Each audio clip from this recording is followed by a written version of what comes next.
저는 사촌동생네 집에 여행을 가는 척했지만 사실은 옆집에 숨어 제 집을 지켜보고 있었습니다. 그 목요일 새벽에 제가 발견한 사실은 때로는 우리가 가장 사랑하는 사람들이 우리를 가장 심하게 배신한다는 것을 깨닫게 했습니다. 제 아들과 며느리는 너무나 충격적인 것을 숨기고 있었고 진실이 밝혀졌을 때 제 인생은 결코 전과 같을 수 없었습니다. 제 이름은 김순자이고 62살이며 부산에 살고 있습니다. 제가 35년째 살고 있는 이 집은 세상을 떠난 남편 박정수 씨의 땀으로 벽돌 한 장 한 장 쌓아 올린 집입니다. 방마다 우리의 이야기가 깃들어 있죠. 주말마다 함께 커피를 마시던 툇마루, 아들 민준이가 걸음마를 배우던 마당, 사랑으로 수천 번의 식사를 준비했던 주방. 5년 전 남편이 세상을 떠나자 민준이는 아내 지혜와 함께 저와 살겠다고 고집했습니다. 저는 홀로 된 어머니를 걱정하는 아들의 진심 어린 사랑이라고 믿었습니다. 얼마나 순진했던지요. 처음 몇 달은 평범해 보였습니다. 지혜는 상냥했습니다. 집안일을 돕고 제가 그토록 좋아하는 당근 케이크를 만들어주기도 했습니다. 민준이는 고장난 것을 고치고 정원을 돌보고 저와 함께 축구나 정치에 대해 이야기를 나누곤 했습니다. 하지만 석 달 전쯤부터 무언가 변하기 시작했습니다. 속삭임으로 시작됐습니다. 제가 거실에 들어가면 두 사람은 갑자기 말을 멈췄습니다. 제가 다가가면 민준이는 휴대폰을 숨겼습니다. 지혜는 누구도 속일 수 없는 어색한 미소를 지으며 화제를 바꿨습니다. 무슨 이야기를 하고 있었냐고 물으면 항상 똑같은 공허한 대답이 돌아왔습니다. 별거 아니에요, 어머님. 회사 일이나 시시콜콜한 이야기요. 그러다 집 뒤편에 있는 손님방이 항상 잠겨 있다는 것을 알게 되었습니다. 전에는 문이 열려 있었고 저는 그곳에 오래된 이불이나 사진이 담긴 상자, 더 이상 쓰지 않는 물건들을 보관했습니다. 왜 방을 잠그냐고 묻자 지혜는 너무나 빨리 대답했습니다. 습기가 차서 어머님 물건을 보호하려고요. 하지만 저는 그런 걸 허락한 적이 없었습니다. 밤이 이상해졌습니다. 자정이 넘으면 그 방에서 소음이 들려왔습니다. 발소리, 낮은 목소리, 움직이는 소리. 어느 새벽 2시쯤 현관문이 열리는 소리를 똑똑히 들었습니다. 조심스럽게 일어나 복도에서 엿보니 지혜가 20살 남짓 되어 보이는 젊은 여자를 맞이하고 있었습니다. 두 사람은 낮은 목소리로 대화했고 여자는 지혜에게 돈으로 보이는 것을 건넸습니다.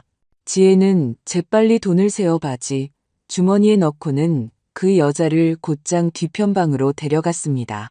열쇠가 자물쇠에서 돌아가는 소리가 들렸습니다. 저는 심장이 마구 뛰는 채로 침대로 돌아와 제 집에서 무슨 일이 벌어지고 있는지 이해하려 애썼습니다. 다음 날 아침 식사 자리에서 저는 아무것도 못 본 척했습니다. 지혜는 지나치게 명랑했고 민준이는 늘 그렇듯 휴대폰에 정신이 팔려 있었습니다. 잘 잤냐고 묻자 두 사람 모두 밤사이에 방문은 없었던 것처럼 그렇다고 대답했습니다. 제 머릿속은 온갖 생각으로 들끓었습니다. 대체 뭘 하고 있는 걸까? 왜 나 몰래 사람들을 들이는 걸까? 왜 그 방을 잠그는 걸까? 저는 두 사람이 외출했을 때 제 만능 열쇠로 뒤편 방문을 열려고 했지만 자물쇠를 바꿔버린 것을 알게 되었습니다. 제게 말 한마디 없이 제 집의 자물쇠를 바꾼 겁니다. 분노가 목구멍까지 차올랐지만 저는 스스로를 다잡았습니다. 증거 없이 맞서는 것은 소용없을 겁니다. 그들은 모든 것을 부인하고 변명을 늘어놓겠죠. 어쩌면 제가 본 것조차 의심하게 만들지도 모릅니다. 계획이 필요했습니다. 그때 여행을 가는 척하자는 생각이 떠올랐습니다. 강릉에 사는 사촌동생 미영이네 집에서 일주일을 보내고 오겠다고 말하는 겁니다. 집을 비워두고 멀리서 그들이 무슨 짓을 하는지 지켜보는 거죠. 하지만 어디서 지켜볼 것인가? 그때 옆집의 최경식 어르신이 생각났습니다. 68살이시고 저처럼 배우자를 잃으셨으며 항상 곁에 있어준 친구 같은 분이셨습니다. 다음 날 오후, 저는 우리 집과 이웃집을 가르는 낮은 담을 넘어 그의 집 뒷문을 두드렸습니다. 최 어르신은 화초에 물을 주다가 저를 보았습니다. 그의 표정을 보니 무언가 잘못되었다는 것을 알 수 있었습니다. 순자 씨, 잘 오셨소. 할 말이 있었는데 우리는 그의 부엌에 앉았고 제가 들은 이야기는 저를 얼어붙게 했습니다. 최 어르신은 몇 주 전부터 제 집에서 이상한 움직임을 감지했다고 했습니다. 밤마다 다른 사람들이 여행 가방이나 배낭을 메고 드나들었다는 겁니다. 처음에는 민준이의 친구나 지혜의 친척이라고 생각했지만 문 앞에서 돈이 오가는 것을 보고 의심하기 시작했다고 했습니다. 속이 메스꺼웠습니다. 저는 제 의심과 제가 본 것, 속삭임 잠긴 방에 대해 털어놓았습니다. 최 어르신은 안타까운 표정으로 고개를 끄덕였습니다. 아무래도 아드님 내외가 순자 씨 집으로 무슨 사업을 하는 것 같소. 정확히 뭔지는 몰라도 좋은 일은 아닐 거요. 바로 그때 완벽한 계획을 세웠습니다. 저는 여행을 가는 척하고 최 어르신 댁 손님방에 머무는 겁니다. 위층 창문에서는 제 집이 바로 보였습니다. 들키지 않고 모든 것을 지켜볼 수 있었죠. 그는 저를 걱정하며 진정한 친구처럼 도움을 주겠다며 즉시 동의했습니다. 그날 밤 저녁 식사 자리에서 저는 소식을 전했습니다. 내일 강릉에 좀 다녀와야겠다. 미영이가 전부터 계속 오라고 해서 며칠 바람 좀 쐬고 오려고. 반응은 즉각적이었습니다. 민준이는 이상한 빛을 띠며 접시에서 눈을 들었습니다. 지혜는 지나치게 들뜬 미소를 지었습니다. 어머, 잘 생각하셨어요. 어머님. 기분 전환도 되고 좋으실 거예요. 저희가 집은 잘 돌보고 있을게요. 민준이도 너무 빨리 동의했습니다. 네, 엄마, 푹 쉬다 오세요. 여긴 다 잘 돌아가고 있을 테니까요. 그들의 얼굴에 스친 제대로 감추지 못한 안도감이 모든 것을 확인시켜 주었습니다. 그들은 제가 떠나길 바랐습니다. 제가 집을 비워주길 필요로 했습니다. 다음 날 아침, 저는 모든 연극을 완벽하게 해냈습니다. 오래된 여행 가방에 옷가지와 세면 도구를 그들이 보는 앞에서 챙겼습니다. 거실에서 일부러 큰 소리로 미영이에게 전화해서 그들이 듣게 했습니다. 제 사촌 동생은 계획을 알고 있었고 이 연극에 동참해주기로 했습니다. 민준이는 저를 고속버스 터미널까지 데려다 주겠다고 고집했습니다. 터미널에서 그는 저를 안으며 도착하면 전화하라고 말했습니다. 저는 그의 눈에서 죄책감이나 후회, 제가 키운 아이가 아직 그 안에 존재한다는 어떤 신호라도 찾으려 했습니다. 하지만 서두르는 기색만 보일 뿐이었습니다. 저를 빨리 떠나보내고 싶어 했죠. 저는 버스를 탈 것처럼 터미널 안으로 들어갔지만 30분 동안 숨어 있다가 다른 문으로 나왔습니다. 택시를 타고 저희 집 2블록 전에 내려달라고 했습니다. 최 어르신 댁까지는 뒷문으로 걸어갔습니다. 그는 이미 모든 것을 준비해 두었습니다. 제 집이 보이는 손님방, 작은 탁자 위에 쌍안경, 창가 옆에 편안한 의자. 이제 기다리는 일만 남았소, 순자 씨. 첫 몇 시간은 기만적인 고요함이 흘렀습니다. 지혜는 아침에 시장에 나갔고 민준이는 평소처럼 출근했습니다. 집은 텅 비고 조용했지만 밤이 되자 모든 것이 바뀌었습니다. 저녁 7시쯤 차 한 대가 제 집 앞에 멈췄습니다. 25살쯤 되어 보이는 젊은 남녀가 내렸습니다. 둘 다 큰 배낭을 메고 있었죠. 지혜는 그들이 초인종을 누르기도 전에 마치 기다렸다는 듯이 문을 열었습니다. 문 앞에서 짧은 대화가 오갔습니다. 저는 젊은 남자가 지갑에서 돈을 꺼내 지혜에게 건네는 것을 보았습니다. 그녀는 능숙하게 지폐를 세고는 그들을 안으로 들였습니다. 심장이 터질 것 같았습니다. 제 며느리가 낯선 사람들에게 돈을 받고 제 집을 마치 호텔처럼 들여보내는 것을 방금 목격한 겁니다. 최 어르신도 제 옆에서 같은 장면을 보고 있었습니다.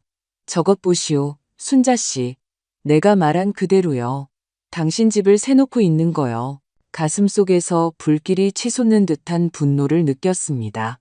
내 집에서, 남편과 함께 지은 이 집에서 내 허락도 없이, 내 지식도 없이 방을 새놓고 있다니, 내 보금자리를 불법적인 사업장으로 만들다니, 당장이라도 길을 건너가 그 낯선 사람들 앞에서 그들을 추궁하고 싶었지만 최 어르신이 제 팔을 잡았습니다.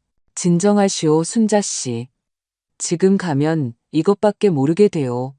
하지만 기다리면 모든 것을 알게 될 거요. 얼마나 오래 이 짓을 했는지, 얼마나 많은 사람들을 들였는지, 얼마나 많은 돈을 벌었는지, 그때 모든 패를 쥐고 행동할 수 있을 거요. 그의 말이 옳았습니다. 저는 분노를 억누르려 애쓰며 심호흡을 했습니다. 떨리는 손을 무릎 위에 올린 채 다시 창가에 앉았습니다. 다음 1시간 동안 제 집의 여러 방에 불이 켜지는 것을 보았습니다. 거실, 부엌, 그리고 그들이 잠가두었던 뒤편방까지. 이제야 알겠습니다. 습기가 찬 게 아니었습니다. 세상을 떠난 남편의 옷과 우리 부부의 삶이 담긴 사진. 35년간의 결혼 생활의 추억을 보관했던 바로 그 공간에서 낯선 손님들이 잠을 자고 있었던 겁니다. 어느새 눈물이 흐르기 시작했습니다. 슬픔의 눈물이 아니었습니다. 배신감에 찬 눈물이었습니다. 어떻게 내 아들이 나에게 이럴 수 있을까? 어떻게 그런 식으로 나를 이용하고 있다는 것을 알면서 매일 내 눈을 쳐다볼 수 있었을까? 밤 9시쯤 민준이가 퇴근해서 돌아왔습니다. 평범한 하루인 양 자연스럽게 집으로 들어갔습니다. 30분 뒤 또 다른 커플이 나타났습니다. 더 젊어 보이는 여행 중인 듯한 모습이었습니다. 지혜는 의식을 반복했습니다. 손에 돈을 쥐고 전문가다운 미소를 지으며 문을 열었습니다. 제 집 안에 낯선 사람이 4명. 제 공간을 차지하고 제 물과 전기, 가스를 쓰는 4명의 이방인. 최 어르신이 재빨리 계산했습니다. 한 사람당 5만 원씩만 받아도 오늘 하루에만 20만 원이요. 한 달이면 600만 원이지. 600만 원. 제게 단 한 푼도 주지 않고 심지어 이런 일을 해도 되는지 물어볼 염치도 없이 제 재산을 불법적으로 이용해서 번 돈입니다. 밤이 깊어지자 제 집에 불이 하나둘 꺼졌습니다. 손님들은 잠자리에 들었고 민준이와 지혜도 잠자러 갔습니다. 모든 것이 다시 조용해졌습니다. 마치 아무 나쁜 일도 일어나지 않은 것처럼요. 저는 낯선 사람들이 제 지붕 아래에서 자고 있다는 생각에 밤새 눈을 붙일 수 없었습니다. 아침 6시 현관문이 열렸습니다. 첫 번째 커플이 배낭을 메고 나왔습니다. 차 한 대가 그들을 기다리고 있었습니다. 그들은 아침 햇살과 함께 사라지는 유령처럼 빠르고 조용히 떠났습니다. 30분 뒤 두 번째 커플도 똑같이 했습니다. 7시 30분이 되자 모든 손님이 떠났습니다. 지혜는 쓰레기 봉투를 들고 마당으로 나와 쓰레기통에 버리고 안으로 들어갔습니다. 모든 것이 깨끗하고 정돈되어 어젯밤은 결코 존재하지 않았던 것 같았습니다.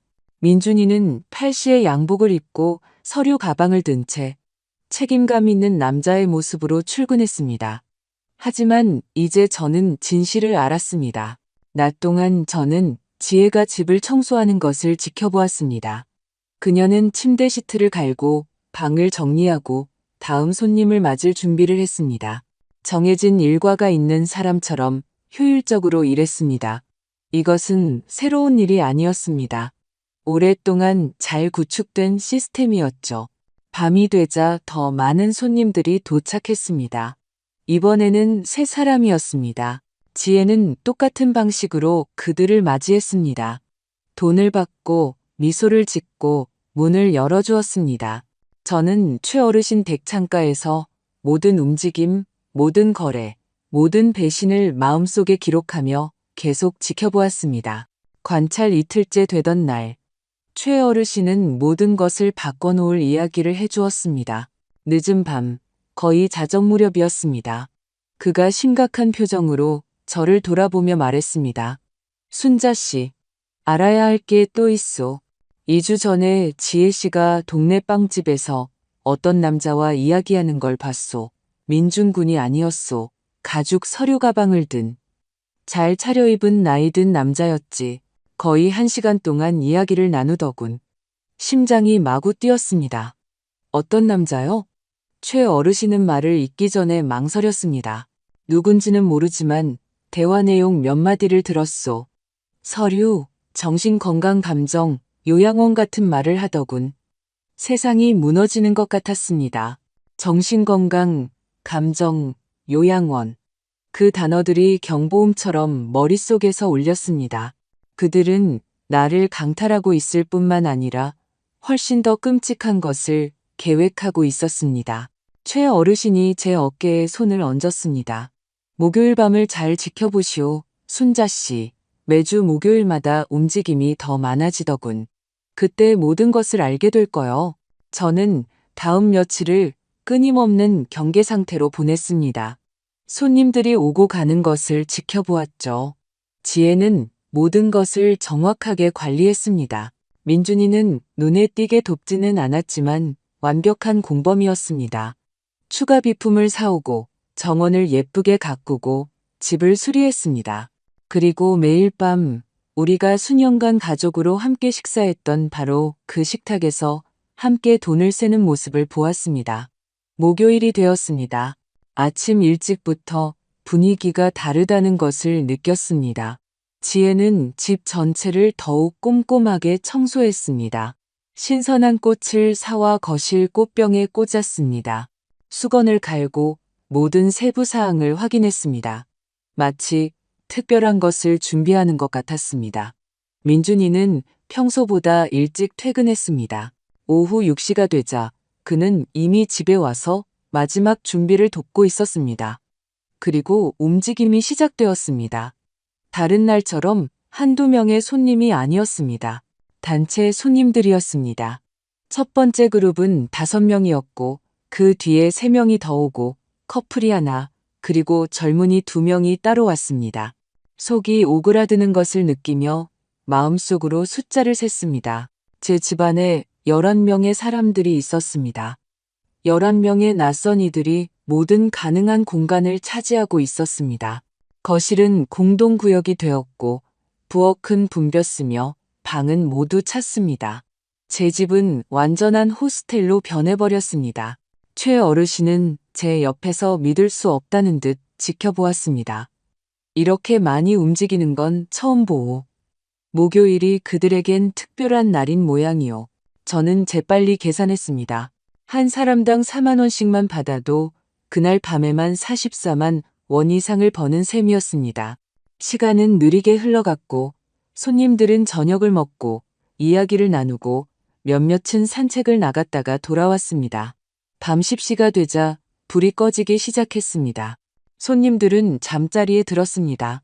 지혜와 민준이도 모든 것을 정리하고 잠자러 갔습니다. 집은 조용해졌지만 최 어르신은 제게 기다리라고 했습니다. 목요일에서 금요일로 넘어가는 새벽에 모든 것을 알게 될 것이라고 말이죠. 그래서 저는 몸의 모든 근육을 긴장시킨 채 기다렸습니다. 최 어르신 댁 벽시계는 밤의 정적 속에서 점점 더 크게 들리는 째깍 소리로 시간의 흐름을 알렸습니다. 11시 30분, 11시 40분, 11시 50분. 심장이 너무 세게 뛰어 목에서 맥박이 진동하는 것을 느낄 수 있었습니다. 시계가 자정을 가리켰을 때 저는 숨을 참았습니다. 제 집의 옆문, 뒷마당으로 통하는 문이 천천히 열렸습니다. 그림자 하나가 나왔습니다. 지혜였습니다. 하지만 혼자가 아니었습니다. 그녀 뒤로 처음 보는 남자가 따라 나왔습니다. 키가 크고 50대쯤 되어 보였으며 어두운 옷을 입고 있었습니다. 그의 손에는 최 어르신이 묘사했던 바로 그 가죽 서류 가방이 들려 있었습니다. 심장이 터질 듯 했습니다. 무슨 일이지? 왜 지혜가 한밤중에 저 남자와 만나는 거지? 왜 범죄자처럼 뒷문으로 나가는 거지? 그들은 마당 뒤편, 남편이 작업실로 쓰던 낡은 창고 쪽으로 걸어갔습니다. 지혜가 열쇠를 꺼내 녹슨 자물쇠를 열고 둘 다 안으로 들어갔습니다. 희미한 불빛이 그 안에서 켜졌습니다.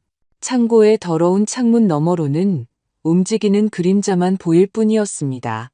그들은 몸짓을 섞어가며 대화하고 있었습니다. 지혜가 가방에서 무언가를 꺼냈습니다. 종이였습니다. 서류처럼 보였습니다. 남자는 작은 손전등으로 그것들을 검토했습니다. 그러고는 자신의 서류 가방에서 다른 서류들, 두꺼운 서류 뭉치를 꺼냈습니다. 지혜는 그 서류들을 받아들고 한 장 한 장 읽기 시작했습니다. 그녀는 고개를 여러 번 끄덕였습니다. 마치 어떤 종류의 계약을 마무리 짓는 것 같았습니다.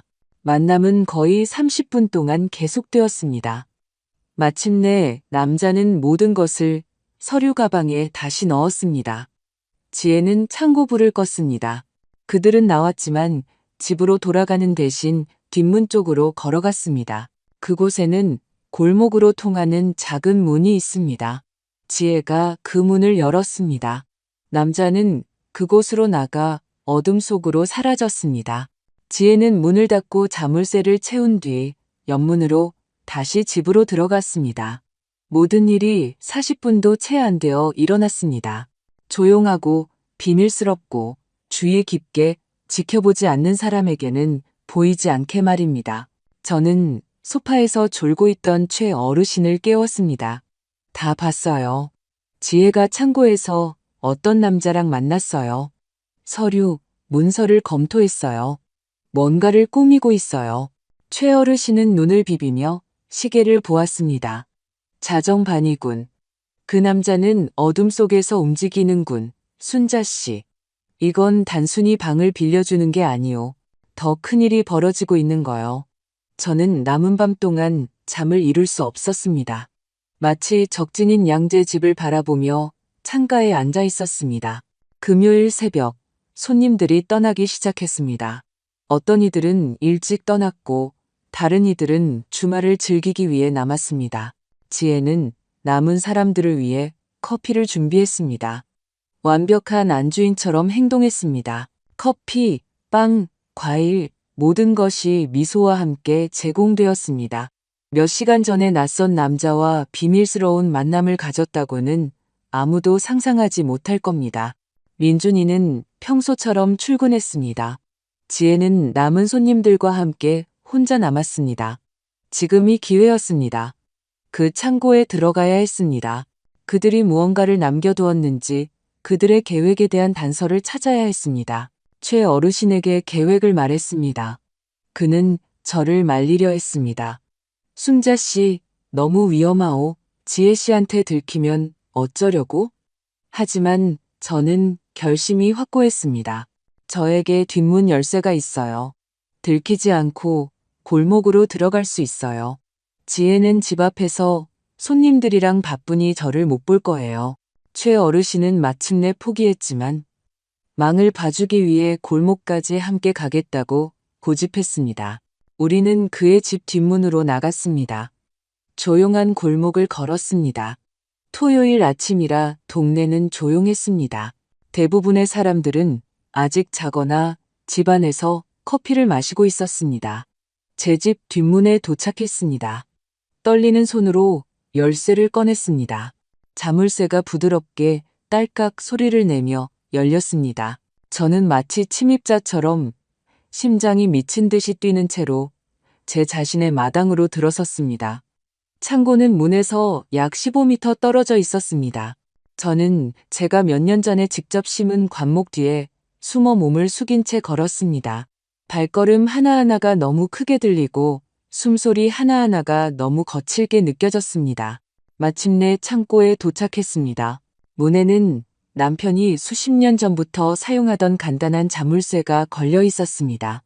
열쇠 꾸러미에서 맞는 열쇠를 찾았습니다. 손가락이 너무 떨려서 3개의 다른 열쇠를 시험해 본 후에야 맞는 것을 찾았습니다. 자물쇠가 열렸습니다. 저는 창고 안으로 들어가 문을 닫았습니다. 먼지 쌓인 창문으로 햇빛이 들어와 공기 중에 금빛 줄기를 만들었습니다. 그곳은 낡은 나무와 축축한 흙 냄새가 났습니다. 녹슨 연장들이 벽에 걸려 있고 구석에는 상자들이 쌓여 있었습니다. 모든 것이 그대로 평범해 보였습니다.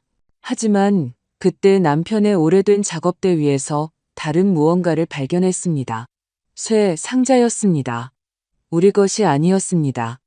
전에 본 적이 없는 물건이었습니다. 회색의 현대적인 디자인의 간단한 잠금 장치가 달려 있었습니다. 저는 천천히 다가갔습니다. 상자는 닫혀 있었지만 잠겨 있지는 않았습니다. 양쪽 버튼을 누르면 열리는 걸쇠뿐이었습니다. 시도해 보았습니다. 딸깍 상자가 열렸습니다. 그 안에 있는 것을 보고 저는 숨이 멎었습니다. 돈다발이었습니다. 5만 원권과 1만 원권 지폐들이었습니다. 재빨리 세어 보았습니다. 적어도 600만 원은 되어 보였습니다. 그들이 몇 달 동안 불법 사업으로 번 돈 전부였습니다. 하지만 그게 다가 아니었습니다. 돈 밑에는 서류들이 있었습니다. 조심스럽게 꺼내 읽기 시작했습니다. 첫 번째는 숙박 계약서였습니다. 제 집이 단기 임대 가능한 숙소로 등록된 계약서였습니다. 소유주 이름은 박민준, 제 아들이었습니다. 하지만 이건 불가능했습니다. 법적 소유주는 저였습니다. 등기부등본에 제 이름이 있었습니다. 어떻게 주인을 사칭하며 계약서에 서명할 수 있었을까요? 계속 읽었습니다. 작은 글씨로 된 각주가 있었습니다. 소유권 이전 절차 진행 중, 사법 절차에 따른 서류 계류 중. 발밑에 땅이 꺼지는 것 같았습니다. 이전, 사법 절차. 그들은 제 집을 불법적으로 사용하고 있을 뿐만 아니라 합법적으로 훔치려 하고 있었습니다. 다음 서류는 제 최악의 두려움을 확인시켜 주었습니다. 정신감정 의뢰서였습니다. 사설 클리닉의 로고가 밝힌 공식 서류였습니다. 그리고 환자란에는 제 이름 김순자가 적혀 있었습니다. 감정 날짜는 열흘 뒤로 잡혀 있었습니다. 의뢰 사유는 가족의 진행성인지 저하 우려에 따른 정신 능력 및 의사결정 자율성 평가였습니다.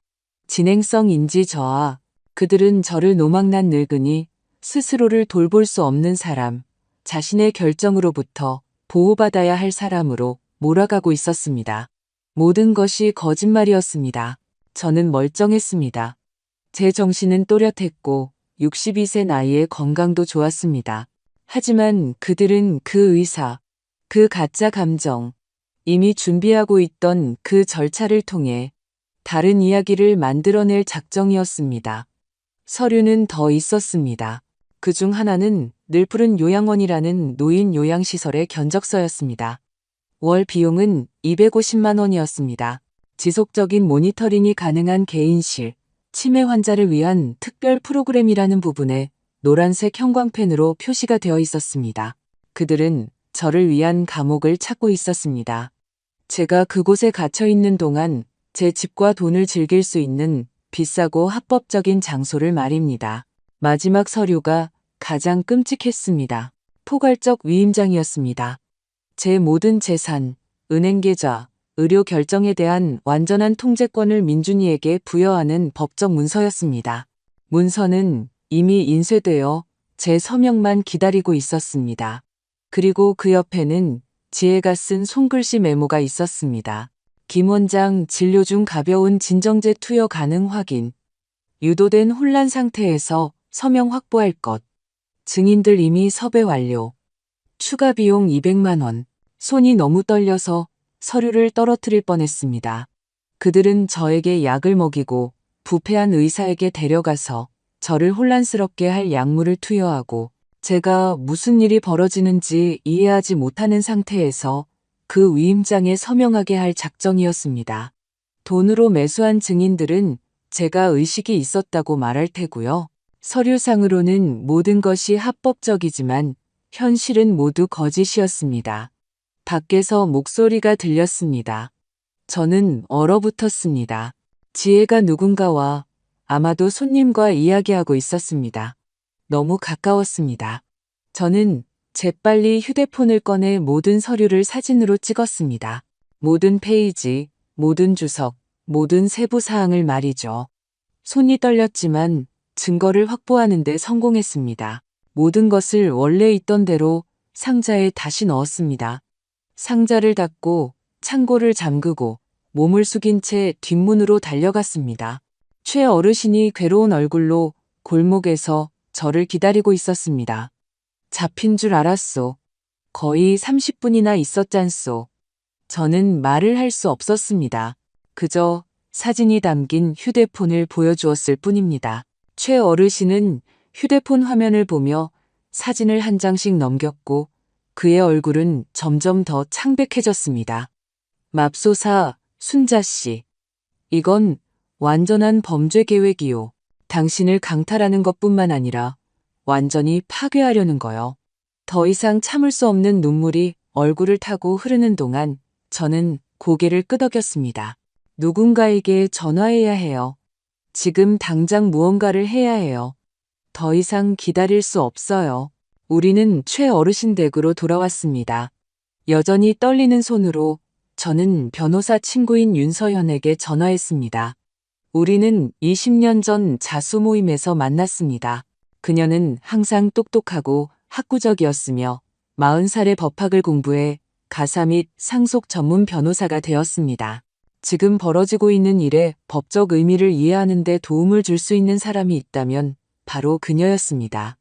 순자 씨, 지금 하시는 말씀은 정말 심각한 문제예요. 서연은 걱정 가득한 목소리로 전화기 너머에서 말했습니다.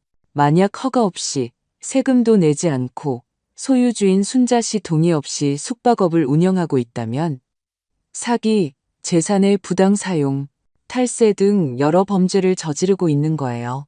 하지만 가장 걱정되는 건 정신능력과 요양원에 관한 서류들이에요. 순자 씨, 아드님이 혹시 순자 씨의 위임장이나 순자 씨를 대신해 결정할 권한을 주는 서명된 서류를 가지고 있나요? 곰곰이 생각했습니다. 아니, 그런 서명은 한 번도 해준 적 없어. 내 모든 서류는 은행 금고에 있어. 서연은 안도의 한숨을 쉬었습니다. 다행이네요. 하지만 잘 들으세요. 만약 그들이 순자 씨를 정신적으로 무능력하다고 선언하기 위해 누군가와 상담하고 있다면 그건 순자 씨 재산을 합법적으로 통제할 방법을 찾고 있다는 뜻이에요. 절차는 복잡해요. 실제 의료평가, 심리검사, 판사와의 심리가 필요하죠. 그냥 무턱대고 무능력하다고 선언할 수는 없어요. 하지만 만약 진단서를 위조해줄 부패한 의사를 구하고 법의 허점을 아는 비양심적인 변호사를 둔다면 시도해 볼 수는 있어요.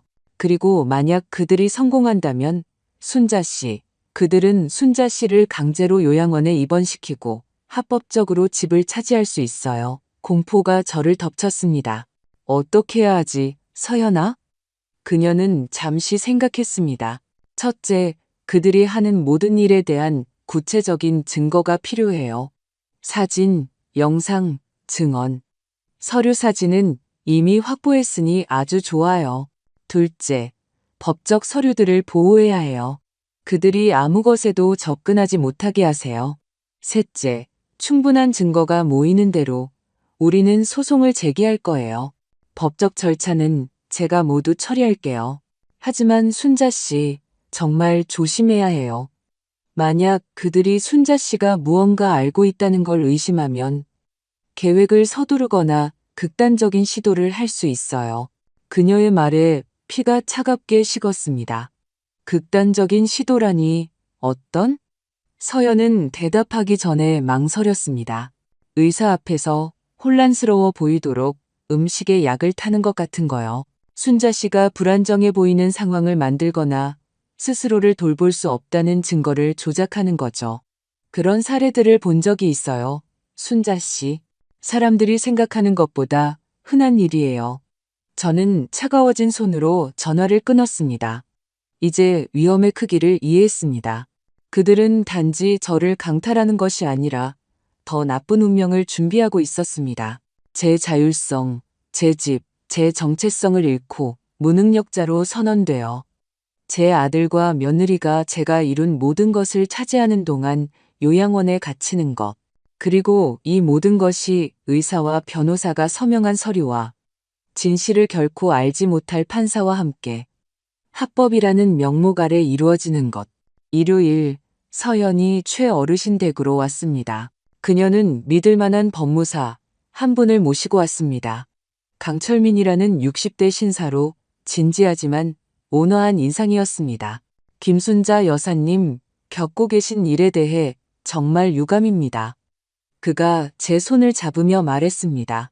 하지만 저희가 여사님의 재산을 완벽하게 보호해 드릴 것이니 안심하십시오. 오늘 절차를 마치면 아드님은 형사소송에 직면하지 않고는 여사님 재산에 머리카락 하나 건드릴 수 없을 겁니다. 다음 4시간 동안 저는 여러 서류에 서명했습니다. 서연은 하나하나 참을성 있게 설명했습니다. 이건 위임장 철회서예요. 현재든 미래든 민준 씨 이름으로 존재할 수 있는 모든 위임장을 취소하는 거죠. 이건 온전한 정신능력에 대한 진술서인데 내일 법의학 심리학자가 여사님을 평가하고 인증할 거예요. 이건 이전의 모든 버전을 대체하는 새로운 유언장으로 사기 행위로 인해 민준 씨를 상속인에서 제외한다고 명시되어 있어요. 그리고 이 마지막은 월요일에 판사에게 제출할 보호명령 신청서예요. 서명할 때마다 저는 더 강해지고 상황을 통제하고 있다는 느낌을 받았습니다. 더 이상 창문 너머로 엿보는 겁먹은 희생자가 아니었습니다. 이제 저는 저를 파괴하려 했던 자들에 맞서 법적 조치를 취하는 여성이었습니다. 그럼 함정은요? 제가 절차를 마치고 물었습니다. 서연은 미소 지었습니다. 기쁜 미소가 아니었습니다. 체크메이트를 준비하는 사람의 미소였죠. 함정은 순자 씨가 집으로 돌아가는 것을 포함해요. 심장이 마구 뛰었습니다. 지금 집으로 돌아가라고? 서연은 고개를 저었습니다. 오늘이 아니라 내일 밤 월요일에요. 아무 일도 없었던 것처럼 정말 일주일 내내 여행한 것처럼 돌아가는 거예요. 피곤하지만 집에 와서 기쁜 모습으로 발견한 것에 대한 의심은 전혀 없는 척하면서요. 그리고 다음 며칠 동안은 완전히 평범하게 행동하세요. 그동안 저희는 뒤에서 작업할 거예요. 강 법무사님이 몸을 앞으로 기울였습니다. 저희는 구청에도 연락할 겁니다. 단속반이 불시에 댁을 방문할 거예요. 만약 불법 숙박업을 적발하면 즉시 영업장을 폐쇄하고 무거운 과태료를 부과할 수 있습니다. 하지만 더 있어요. 서연이 말을 이었습니다. 메모에 언급된 그 김 원장에 대해 조사하고 있어요. 문제가 많은 이력이 있더군요. 이미 비윤리적인 행위로 의사협회에서 2번이나 조사를 받았어요. 순자 씨의 고발과 사진 증거가 있으면 그에 대한 공식적인 조사를 시작할 수 있어요. 만약 그가 사기 서명을 받기 위해 환자에게 약물을 투여할 의향이 있었다는 것이 밝혀지면 그는 의사 면허를 잃고 형사 처벌을 받게 될 거예요. 계획의 규모가 머릿속에서 구체화되기 시작했습니다. 단순히 민준이와 지혜를 막는 것이 아니었습니다. 그들이 구축한 모든 네트워크, 즉 부패한 의사, 가짜 증인, 불법 숙박업, 이 모든 것을 해체하는 것이었습니다. 이게 얼마나 걸릴까요? 제가 물었습니다. 서현은 강 법무사님을 바라본 후 대답했습니다. 구청 단속반은 이번 주 아마 목요일이나 금요일에 갈 수 있어요. 의사조사는 더 오래 걸리겠지만 월요일에 순자 씨가 공식적으로 고발하면 절차는 즉시 시작돼요. 그리고 민준이와 지혜에 관해서는 그녀는 극적인 침묵을 가졌습니다. 최후의 대결은 그들이 가장 예상치 못한 순간 모든 것이 자신들의 계획대로 진행되고 있다고 믿을 때 일어날 거예요. 저는 남은 일요일을 최어르신 댁에서 돌아갔을 때 어떻게 행동할지 마음속으로 연습하며 보냈습니다. 설득력 있어야 했습니다. 분노, 의심, 두려움을 보여서는 안 됐습니다. 사촌 동생네 집에서 즐겁게 돌아온 아무것도 모르는 순진한 시어머니, 믿음직한 어머니가 되어야 했습니다. 아이러니했습니다. 그들은 몇 달 동안 제 앞에서 연기해왔습니다. 이제 제가 그들 앞에서 연기할 차례였습니다. 월요일 밤 손에는 여행 가방을 들고 심장이 마구 뛰는 채로 저는 제 집으로 걸어갔습니다. 최 어르신이 차로 골목 어귀까지 태워다 주었지만 택시에서 내린 것처럼 보이기 위해 남은 길은 걸었습니다. 초인종을 눌렀습니다. 안에서 서두르는 발소리가 들렸습니다. 문이 열렸습니다. 민준이가 놀란 표정으로 서 있었습니다.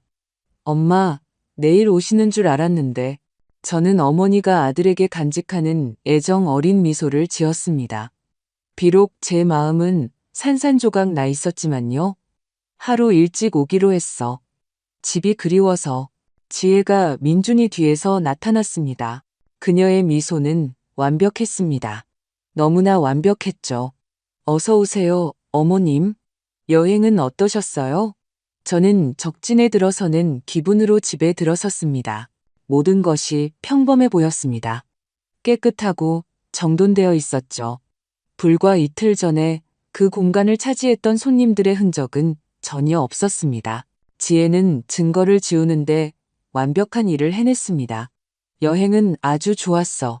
저는 놀라울 정도로 쉽게 거짓말을 했습니다. 미영이가 아주 잘해주더라. 하지만 알잖니, 역시 내 집이 최고야. 그들은 제 가방을 방으로 옮겨주고 차를 준비하고 거실에 저와 함께 앉아 꾸며낸 여행에 대해 질문했습니다. 저는 준비한 이야기들, 사촌과 함께 방문했다는 식당, 함께한 산책, 나눈 대화들로 대답했습니다. 민준이와 지혜는 듣고 고개를 끄덕이고 미소 지었습니다. 하지만 저는 그들의 눈에서 무언가를 보았습니다. 안도감이었습니다.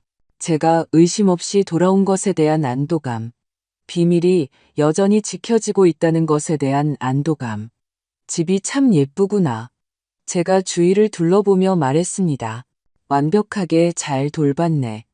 그럼요. 지혜가 너무 빨리 말했습니다. 청소도 싹하고 정원에 물도 주고요. 어머님이 부탁하신 대로 다 했어요. 저는 차를 한 모금 마시고 무심코 덧붙였습니다. 냄새까지 다르네. 새로 산 청소용품 냄새 같아. 지혜의 눈에서 순간적인 공포가 스치는 것을 보았습니다.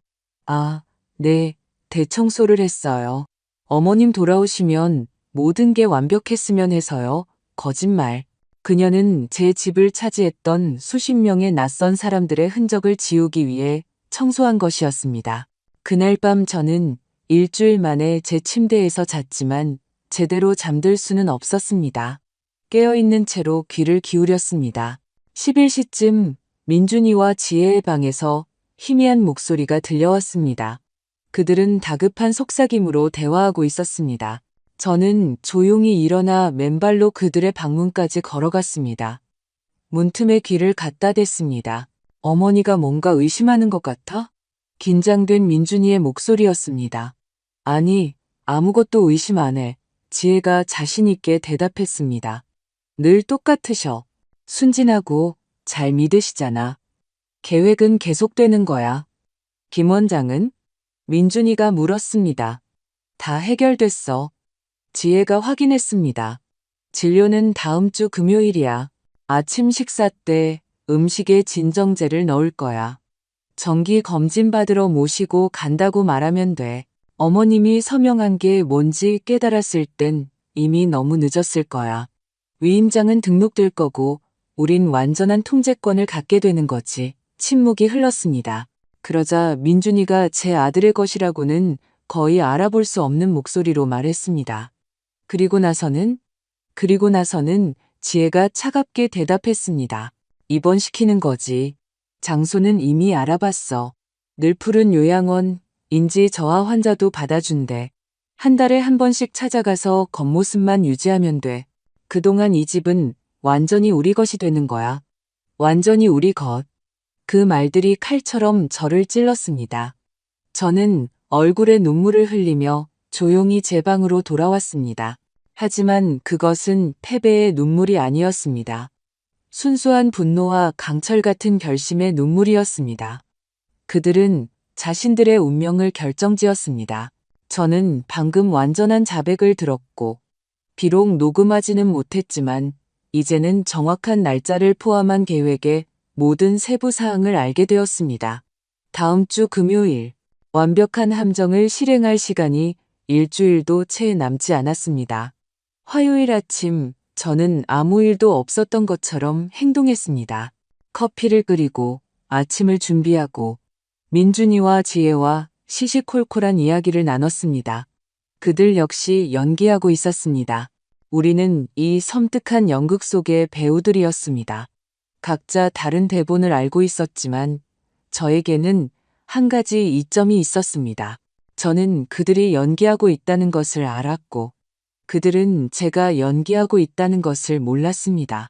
민준이가 출근하고 지혜가 시장에 가자마자 저는 문을 잠근 제 방에서 서연에게 전화했습니다. 어젯밤에 들은 모든 것을 한마디도 빼놓지 않고 전했습니다. 완벽해요. 그녀가 만족스럽게 말했습니다. 금요일이 부패한 의사와의 진료일이군요. 우리에게 시간을 벌어주네요. 구청 단속반은 목요일에 댁으로 갈 거예요. 그들이 어머님께 약을 먹이려 하기 전에 가는 게 좋겠어요. 이번 주에 손님을 받을 것 같나요? 잠시 생각했습니다. 아마도요. 목요일 밤에는 항상 움직임이 더 많았어요. 서현은 생각에 잠겨 잠시 멈췄습니다. 그럼 목요일 밤 집이 살아있는 증거들로 가득 찰 때 단속반 방문을 조율하죠. 다음 이틀 동안 저는 완벽한 연기를 유지했습니다. 다정하고 믿음직한 어머니처럼 행동했습니다. 지혜에게 도움이 필요한지 물었고 민준이에게는 특별히 만든 그가 좋아하는 과자를 건넸습니다. 그들은 안심한 듯 보였고 계획이 차질 없이 진행되고 있다고 확신하는 것 같았습니다. 수요일 밤, 지혜는 심지어 제게 전단지 하나를 보여주었습니다. 어머님 연세를 위한 예방검진을 제공하는 건강센터를 찾았어요. 금요일에 모시고 가면 어떠세요? 노인분들은 무료래요. 무료, 거짓말. 그들은 그 검진에 200만 원을 지불할 작정이었습니다. 저는 진심으로 관심 있는 척했습니다. 검진이라. 뭐, 나쁘지 않겠네. 병원에 안 간 지 꽤 됐으니.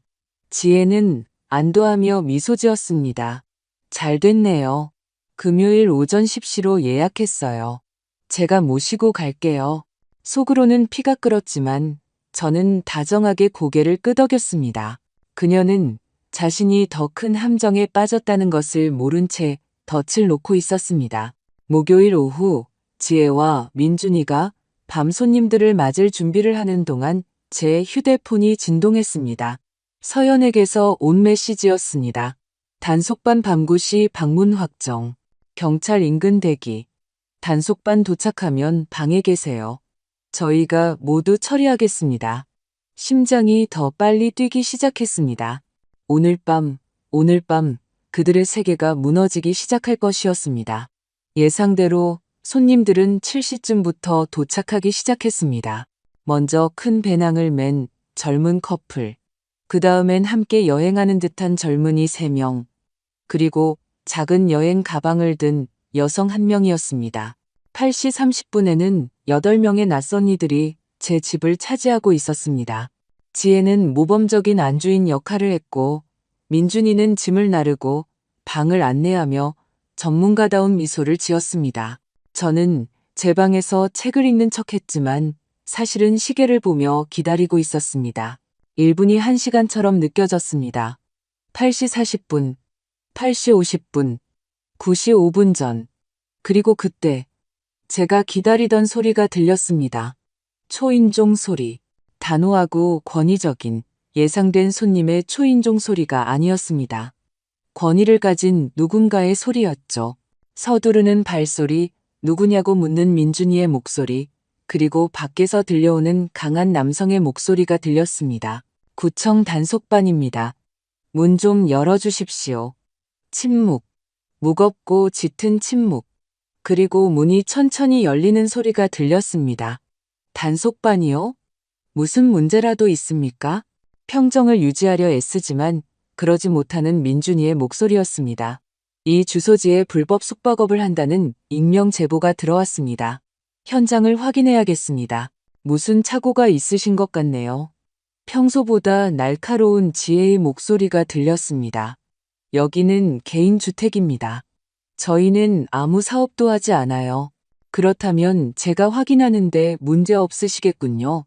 단속반원이 전문적이지만 단호한 어조로 대답했습니다. 구청장의 서명이 있는 현장 조사 명령서입니다.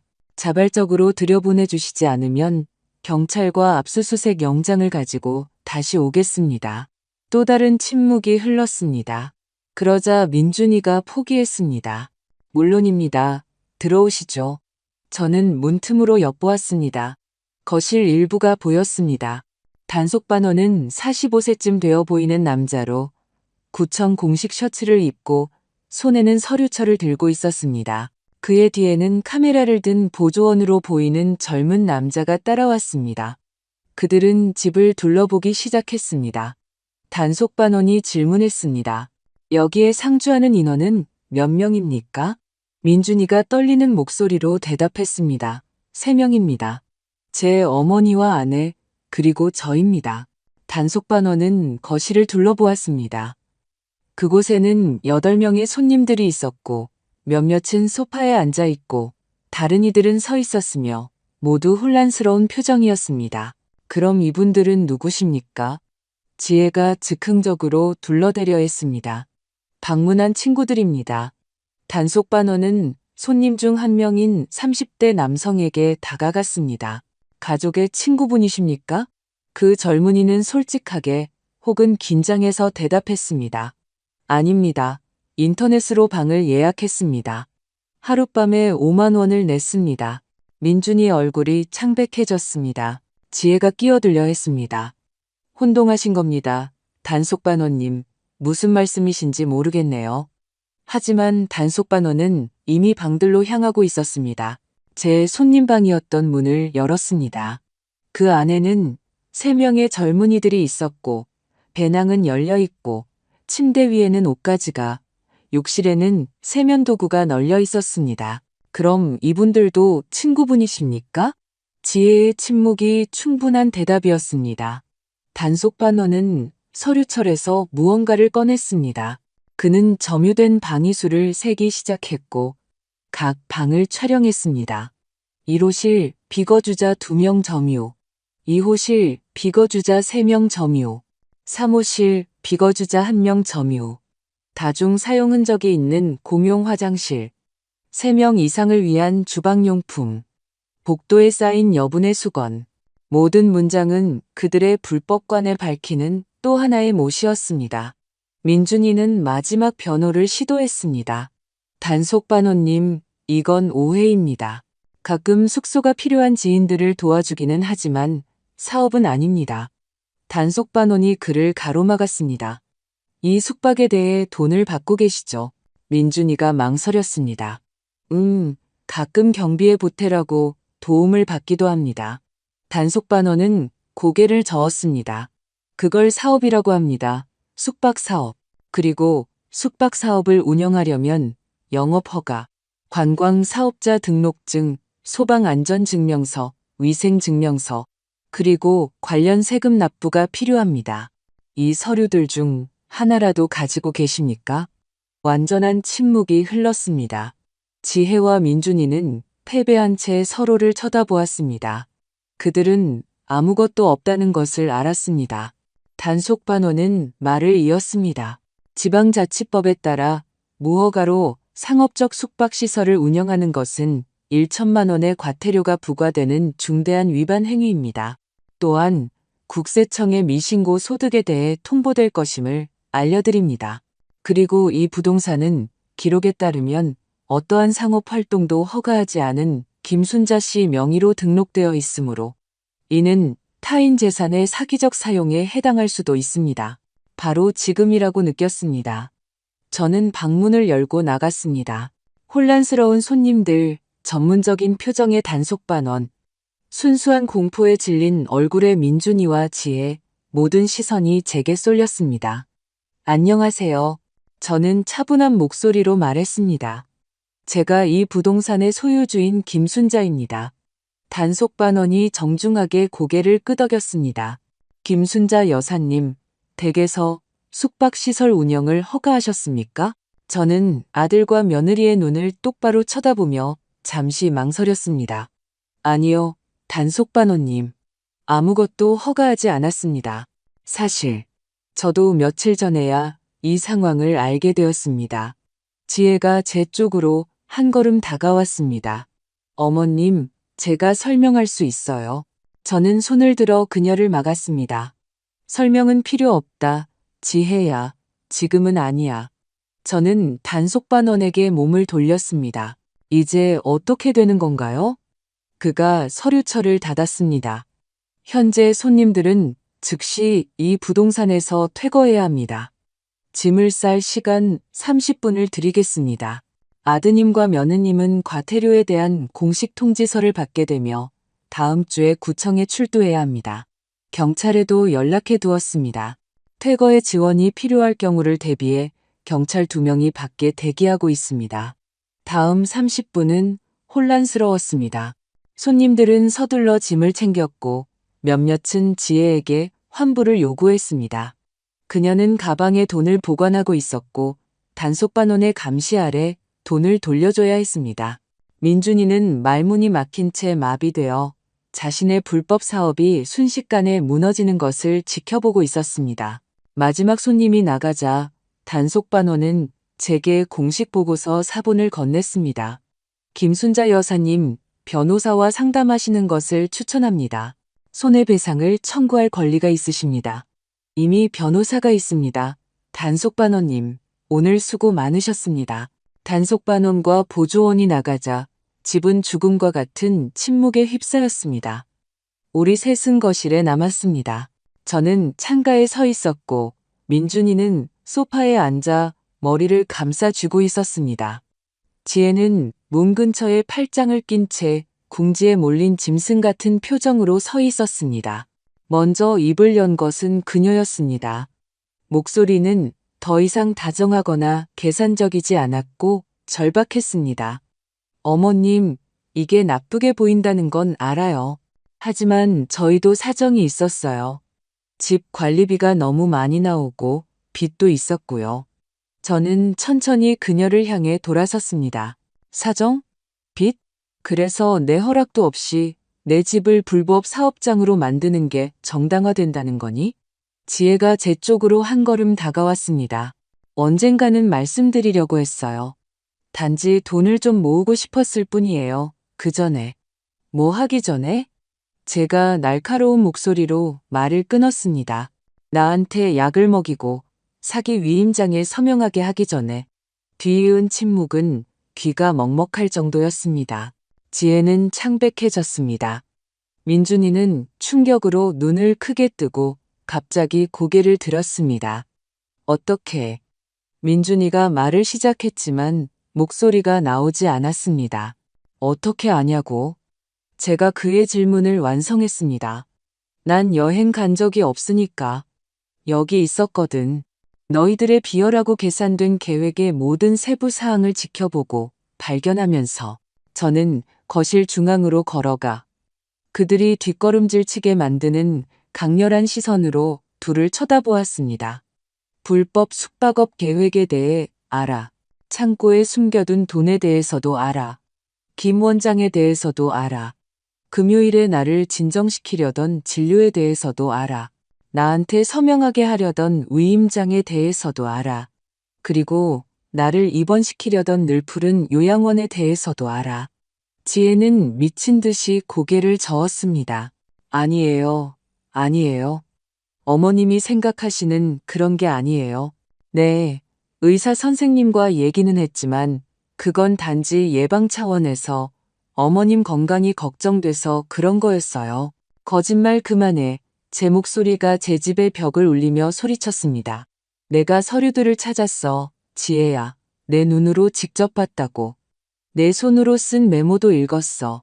진료 중 가벼운 진정제, 유도된 혼란 상태에서 서명 확보할 것. 그게 네가 쓴 정확한 말이었어. 지혜의 얼굴에서 핏기가 사라졌습니다. 그녀의 입술은 떨렸지만 아무 소리도 나오지 않았습니다. 저는 아들에게로 몸을 돌렸습니다. 그리고 너, 민준아. 내가 키우고 사랑하고 내 아버지와 내가 줄 수 있는 모든 것을 주었던 너. 어떻게 그럴 수 있니? 민준이의 얼굴에 눈물이 흘렀습니다. 엄마, 재정 상황이 너무 절박했어요. 빚이 1억 6천만 원이나 있었어요. 은행에서 우리 예전 아파트를 뺏어갈 판이었어요. 지혜가 돈을 빨리 구하면. 그래서 해결책이 나를 배신하는 거였니? 제가 말을 끊었습니다. 해결책이 내 집, 내 자유, 내 존엄성을 훔치는 거였어? 훔친 게 아니에요. 지혜가 날카로운 목소리로 터뜨렸습니다. 이 집은 너무 크잖아요.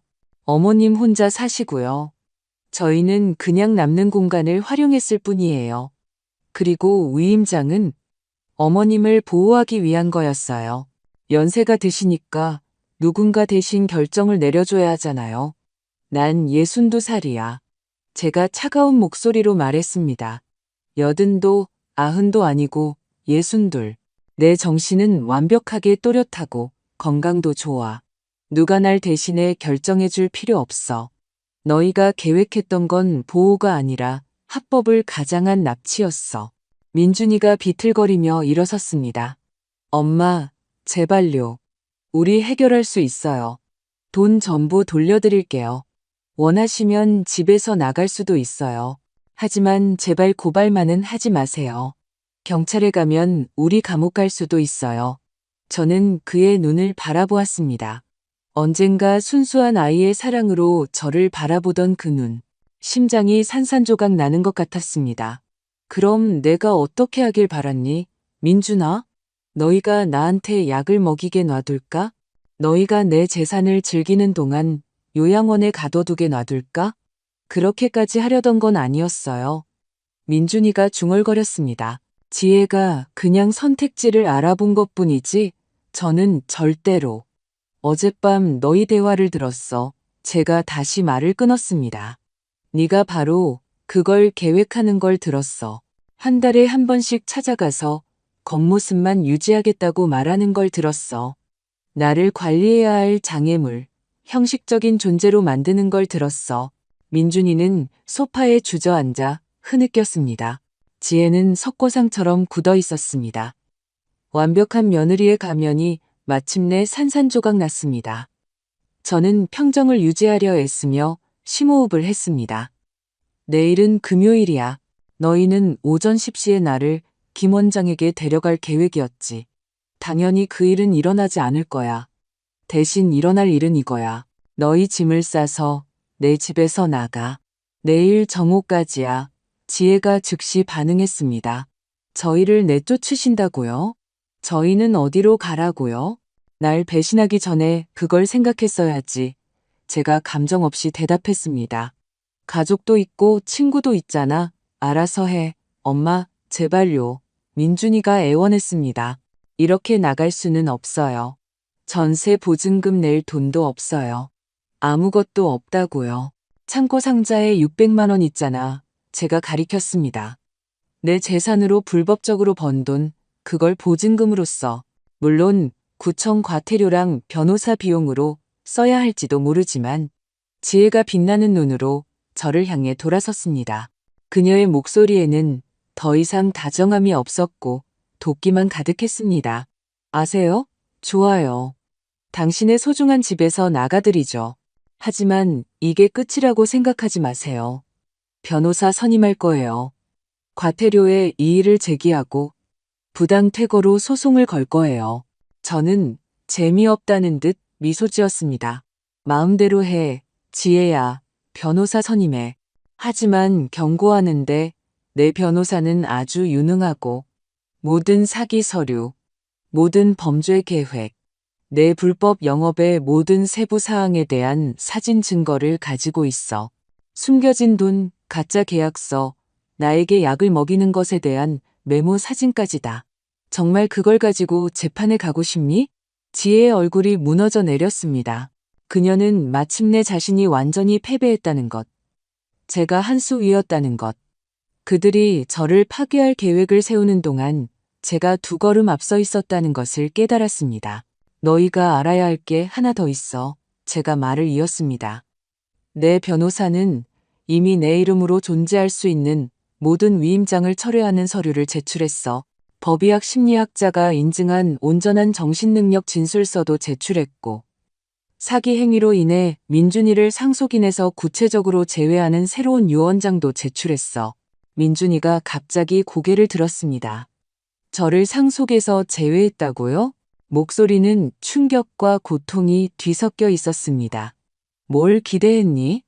제가 지친 목소리로 대답했습니다. 나를 파괴하려 한 것에 대해 보상이라도 해줄 줄 알았어? 남은 밤은 긴장되고 조용했습니다. 민준이와 지혜는 자신들의 방에 틀어박혔습니다. 저는 거실에 앉아 지쳐 있었지만 안도했습니다. 자정쯤 여행 가방을 끄는 소리가 들렸습니다. 그들은 짐을 싸고 있었습니다. 현실이 마침내 와 닿은 것이었습니다. 다음 날 아침, 금요일, 저는 일찍 일어났습니다. 저만을 위한 커피를 끓였습니다. 창가에 앉아 남편과 함께 가꾸었던 정원이로 떠오르는 새벽을 바라보았습니다. 아침 9시 민준이와 지혜가 큰 여행 가방 4개를 들고 내려왔습니다. 그들은 저를 쳐다보지 않았습니다. 조용히 모든 것을 차에 실었습니다. 민준이가 마지막으로 한 번 돌아왔습니다. 그는 현관 테이블 위에 집 열쇠를 놓았습니다. 순간 저는 그가 무언가 말할 것이라고 생각했습니다. 어쩌면 사과, 어쩌면 마지막 애원. 하지만 그는 텅 빈 눈으로 저를 쳐다보고는 떠났습니다. 차 시동이 걸리는 소리가 들렸습니다. 아스팔트 위를 구르는 타이어 소리, 멀어지는 차 소리, 그리고 침묵. 제 집은 비어 있었습니다. 저는 혼자였습니다. 그들이 떠난 후에도 오랫동안 거실에 앉아 있었습니다. 집은 다르게 느껴졌습니다. 더 크고 더 조용했지만 그 어느 때보다 더 제 것처럼 느껴졌습니다. 저는 낯선 이들에게 침해당했던 모든 공간을 되찾으며 천천히 방마다 돌아다녔습니다. 창문을 열어 신선한 공기를 들여보냈습니다. 손님들이 사용했던 모든 침대의 시트를 벗겼습니다. 빨려고 했지만 솔직히 불태워버릴까 고민했습니다. 어떤 기억들은 보존할 가치가 없으니까요. 정오쯤 최 어르신이 문을 두드렸습니다. 그가 준비한 따뜻한 김치찜을 가져왔습니다. 오늘 요리할 기분이 아닐 것 같아서 진정한 친구만이 가질 수 있는 그런 다정함으로 그가 말했습니다. 우리는 함께 재부엌에서 식사했습니다. 어젯밤에 있었던 모든 일을 이야기했습니다. 단속반의 도착, 대결, 민준이와 지혜의 추방. 최 어르신은 조용히 들으며 이따금 고개를 끄덕였습니다. 제가 말을 마치자 그는 주름진 손을 제 손 위에 얹었습니다. 옳은 일을 했소, 순자 씨. 고통스럽지만 옳은 일이었소. 그런데 왜 이렇게 아플까요? 제가 갈라진 목소리로 물었습니다. 당신 아들이었으니까. 최 어르신이 68년의 지혜로 대답했습니다. 아들이 배신했다고 해서 어머니의 사랑이 그냥 사라지는 게 아니니까. 사랑했기 때문에 아픈 거요. 사랑하지 않았다면 아프지도 않았을 거요. 그의 말이 옳았습니다. 그날 밤 저는 울었습니다. 제가 가졌다고 믿었던, 어쩌면 정말로 존재하지 않았을지도 모르는 아들을 위해 울었습니다. 제가 쌓아 올렸다고 생각했던 가족을 위해 울었습니다. 제 혈육을 타락시킨 배신과 탐욕을 위해 울었습니다. 하지만 저는 또한 살아남았다는, 이겨냈다는, 여전히 제 삶과 정신, 그리고 집의 주인이라는 안도감에 울었습니다. 다음 주 월요일, 서연에게서 소식이 담긴 전화가 왔습니다. 순자 씨, 김 원장에 대한 고발이 접수됐어요. 의사협회에서 공식 조사를 시작했어요. 그리고 사기 공모에 대한 모든 증거를 가지고 검찰에도 연락했어요. 지혜 씨와 민준 씨에 대한 형사 고발을 고려하고 있어요. 속이 울렁거렸습니다. 형사 고발, 감옥, 서연이 잠시 멈췄습니다. 가능성은 있어요. 계획된 사기, 노인의 자유를 박탈하려는 공모, 문서 위조. 혐의가 심각해요. 하지만 순자 씨, 최종 결정은 순자 씨에게 달려 있어요. 형사소송을 진행하고 싶지 않다면 민사소송으로 제한할 수 있어요. 많이 생각했습니다.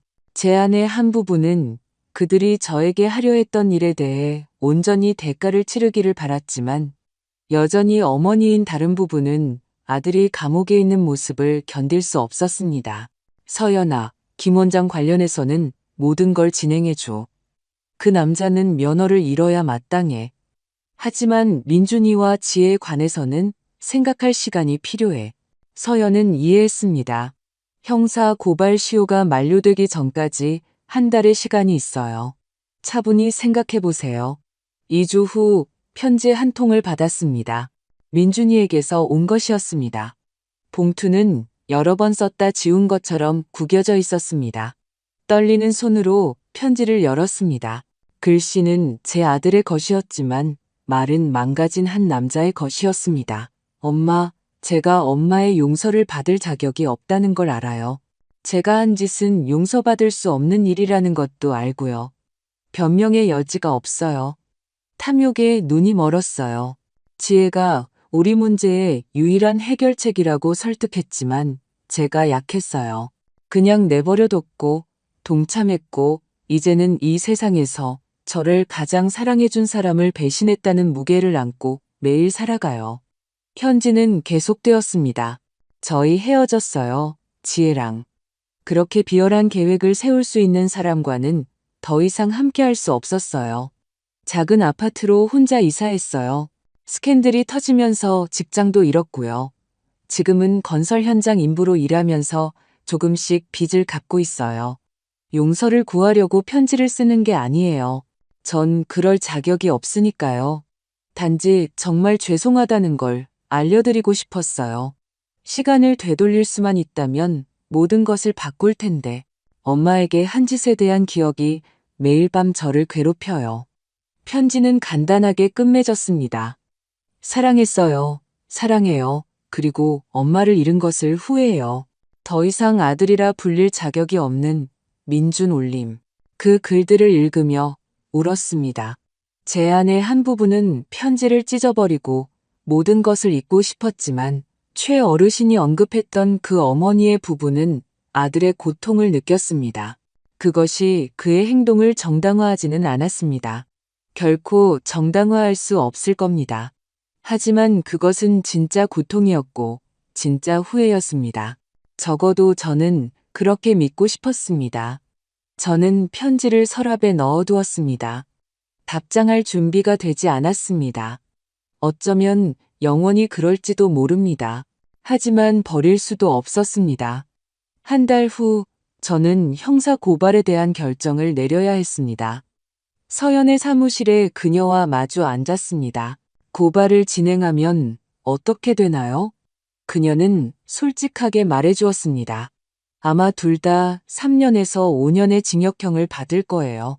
주동자인 지혜 씨가 더 긴 형을 받을 가능성이 높고 민준 씨는 협조한다면 조금 감형될 수도 있고요. 영구적인 전과 기록이 남고 앞으로 취업도 어려워질 거예요.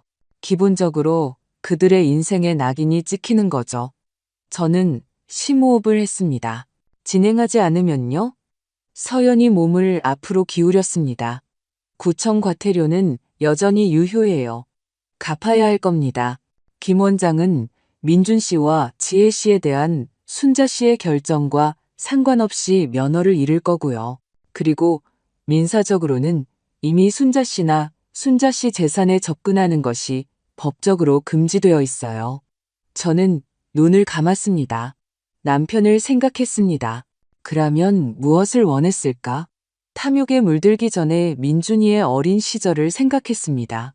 제 인생의 끝에서 제가 어떤 사람이 되고 싶은지 생각했습니다. 형사 고발은 하지 않겠어요. 제가 마침내 말했습니다. 서연은 판단하지 않고 고개를 끄덕였습니다. 확실하세요? 아니요. 제가 인정했습니다. 하지만 이건 제가 감당할 수 있는 일이에요. 그들은 자신들이 한 일을 안고 살아가야 할 거예요. 그것만으로도 충분한 벌이에요. 서연이 희미하게 미소 지었습니다. 그들이 받을 자격보다 더 관대하시네요, 순자 씨. 그날 밤 단속반원이 제 문을 두드린 지 6개월이 지났습니다. 집은 다시 온전히 제 것이 되었습니다. 전문 청소업체를 고용해 손님들의 모든 흔적을 지웠습니다. 벽을 새로운 색으로 칠했습니다. 낯선 이들이 사용했던 가구는 기부하고 새 가구를 들였습니다. 뒤편방은 재봉틀 작업실로 바꿨습니다. 항상 저만의 바느질 공간을 갖고 싶었는데 이제는 그럴 시간과 평온함이 생겼습니다. 최 어르신은 여전히 제 이웃이자 가장 친한 친구입니다. 우리는 일주일에 2번 함께 저녁을 먹습니다. 그는 제가 집에 보안 시스템을 설치하는 것을 도와주었습니다. 두려워서가 아니라 이제는 제 사생활을 그 어느 때보다 소중히 여기기 때문입니다. 서연은 제 변호사 이상이 되었습니다. 그녀는 제 비밀을 들어주는 친구이자 법적 보호자이며 동료입니다. 저는 그녀가 해준 모든 것에 대한 보답으로 제 유언장에 그녀를 위한 몫을 남겨두었습니다.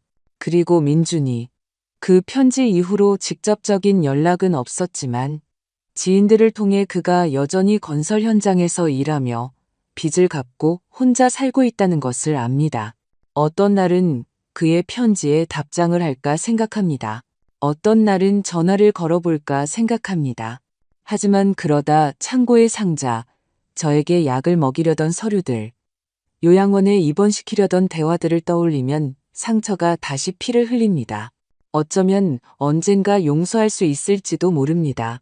있는 것은 아닙니다. 결코 있지 않을 겁니다. 하지만 어쩌면 용서할 수 있을지도 모릅니다. 제 심리 상담사는 용서는 당신을 상처 입힌 사람을 위한 것이 아니라 당신 자신을 위한 것이라고 말합니다. 증오의 무게에서 벗어나기 위해서라고요. 저는 그 작업을 하고 있습니다. 느리게, 고통스럽게, 하지만 노력하고 있습니다. 어느 날 오후 새로운 작업실에서 바느질을 하고 있을 때 최 어르신이 찾아왔습니다. 그는 제가 만들고 있는 옷, 꽃 자수가 놓인 옅은 파란색 원피스를 바라보았습니다. 아름답군. 그가 말했습니다. 고마워요. 제가 대답했습니다. 이게 제 치유 방식이에요. 바늘땀 하나하나가 제가 되찾는 제 삶의 조각이죠. 그가 미소 지었습니다. 알아요? 당신은 많은 사람들을 무너뜨렸을 일을 이겨냈소. 당신이 생각하는 것보다 훨씬 강한 사람이요. 순자 씨.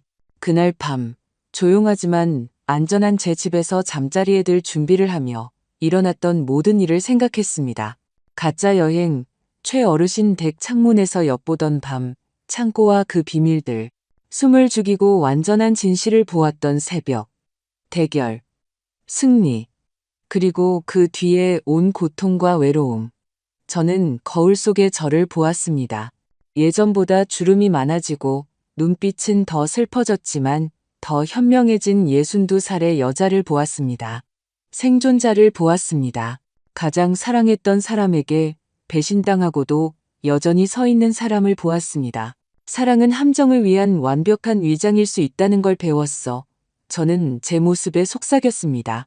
하지만 자기애가 어떤 배신에도 가장 강력한 방패라는 것도 배웠지. 저는 불을 끄고 제 침대, 제 집, 제 지붕 아래에 누웠습니다. 혼자였지만, 상처받았지만 자유로웠고 제 운명의 주인이었습니다. 그리고 제가 겪은 모든 것 후에 그것은 그 어떤 것보다도 소중했습니다.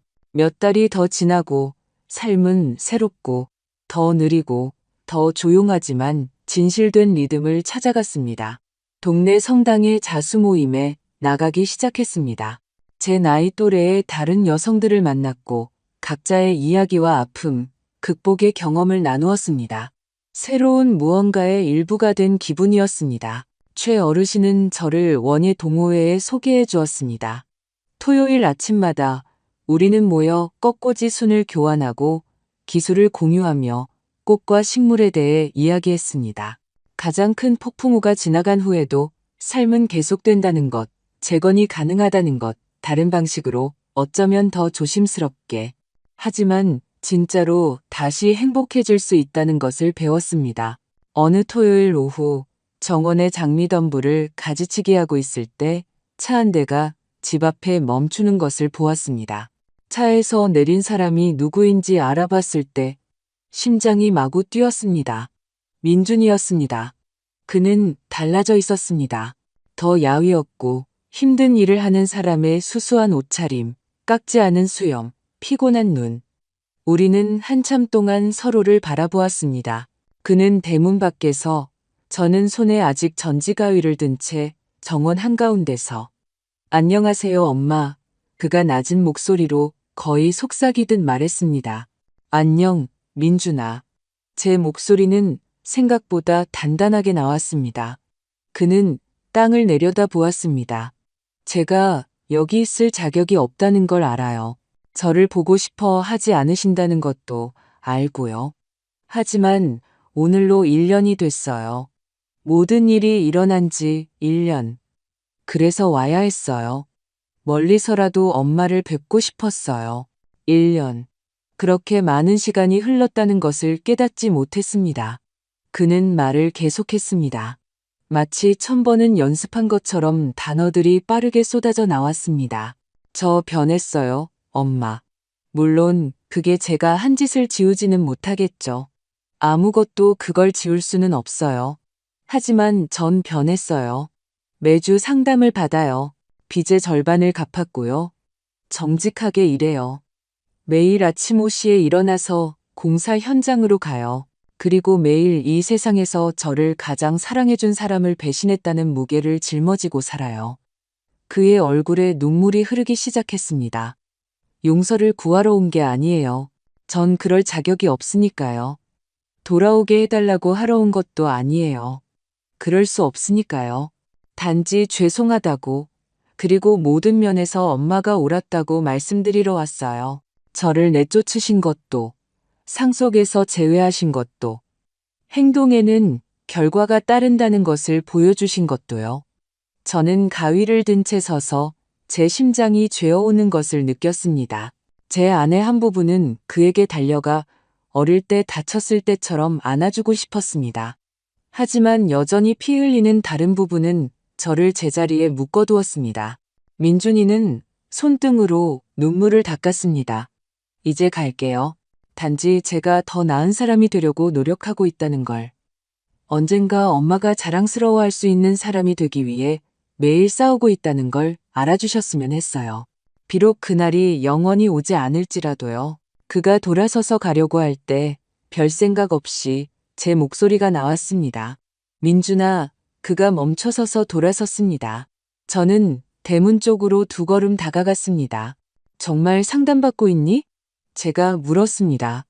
매주요. 그가 빨리 대답했습니다. 매주 목요일 저녁 7시요.